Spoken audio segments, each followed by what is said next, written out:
In the last video lecture, we talked about Gauss Law and we came up with the equation from the Gauss Law, that is this equation that says epsilon naught, if you integrate closed over a closed surface and operate E dot dA over a closed surface, then this equals the charge enclosed. This equation is the result, it's what the law says, Gauss Law. Now, today we are going to understand what could be the approach, how do we evaluate if we have a certain symmetry known and we apply the Gauss Law. Well, so there is something that we need to understand about some systems wherein we can apply Gauss Law effectively. So let's talk about the system, the symmetry and the Gaussian surface. Suppose you have a system and that system is like infinite rod, a continuous body wherein the charge is spread across uniformly and you have a symmetry. What is that symmetry? The symmetry is cylindrical.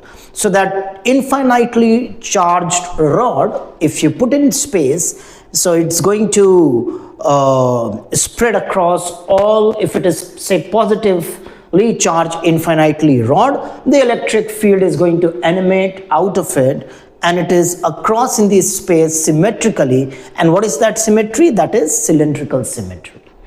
If it is cylindrical symmetry, then the best Gaussian surface that we can talk about is coaxial cylinder.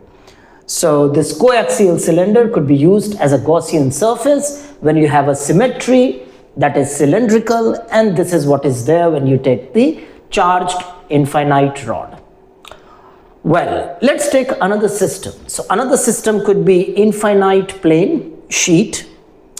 So hypothetically infinite, it could be finite. However, we assume that to be infinite plane. So what is the symmetry? Quite obvious, the symmetry is planar, and in this planar we'll use Gaussian pillbox. So when we will be evaluating using a question, then you will be able to understand what exactly by the pillbox we know. We'll tunnel that across the symmetrical, the planar symmetry of the infinite plane, and then we'll try to figure out what is the relation E dot dA on different surfaces of that pillbox, and then we'll sum that up to figure out what is the net electric field. Well, another object or another system that we can think of is a solid sphere.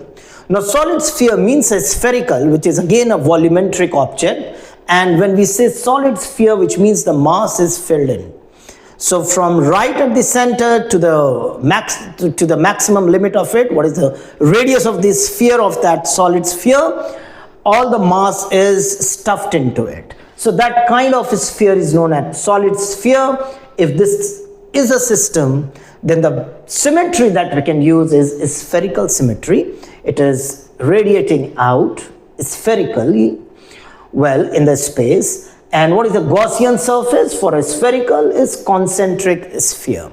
So we'll make a Gaussian surface a concentric means with the same center as that of that solid sphere. The Gaussian surface will also have that same center, but it would be enclosing that uniformly distributed charge over a solid sphere.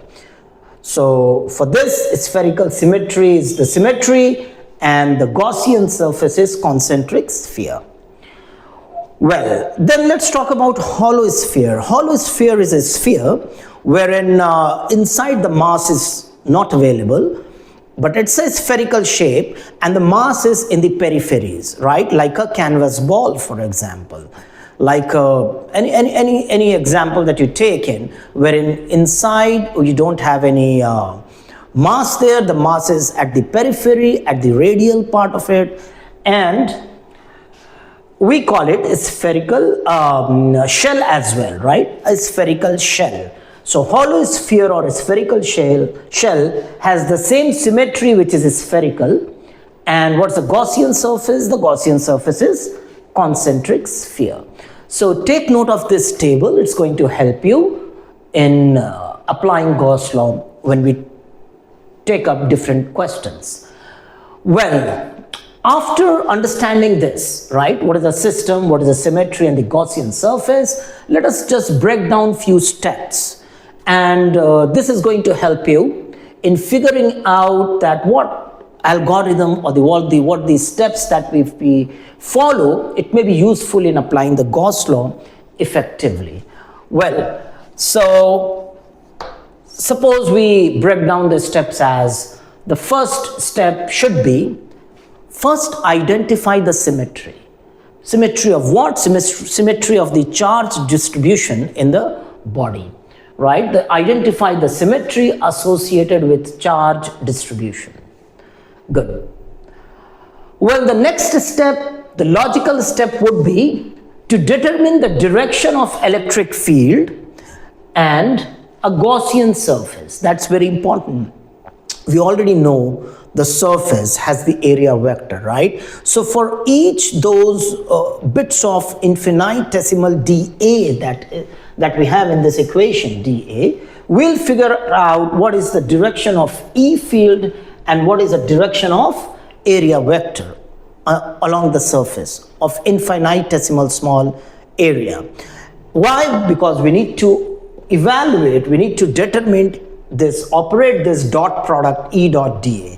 So determine the direction of E field and Gaussian surface on which the magnitude of E field is constant, right? Constant through that surface. We already know that if you assume that dA to be infinitesimal small, we can assume that the electric field is constant over that surface. We have already discussed in the last video.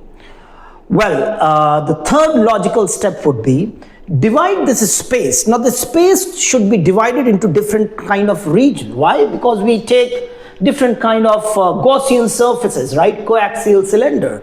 So cylinder has a curved surface, has a flat surface. Similarly, spherical, if you take the concentric sphere, it always have that curved surface. But we need to divide the space into regions, and each region we need to calculate what is the charge enclosed. Why? Because that is what is going to give us different value of this, and then in the last we are going to sum that up to find the net flux, and then we'll move forward. Well, so from this step 3, which is divide this space into region, for each region we need to calculate charge enclosed. We come to the next step, which is step number 4, which is this flux that we are talking about. We need to figure it out, what is the flux, determine the value of the E, phi E through the Gaussian surface for each region. And eventually the last and the conclusive step would be, we need to equate phi E is equal to 1 over epsilon naught times the charge enclosed, right? 1 over epsilon naught times the charge enclosed, and then we are going to deduce the magnitude of the electric field, the net electric field we'll be able to determine by using these steps. So it gives a good picture of how we can plan out and approach a particular question when we want to apply Gauss law using this equation, which is the Gauss law equation. Well, take down the steps and watch the next video for the different type of variety of symmetries that we have discussed here. We'll be taking up those symmetries and we'll be applying these steps there to figure out what is the magnitude of the electric field. Thank you.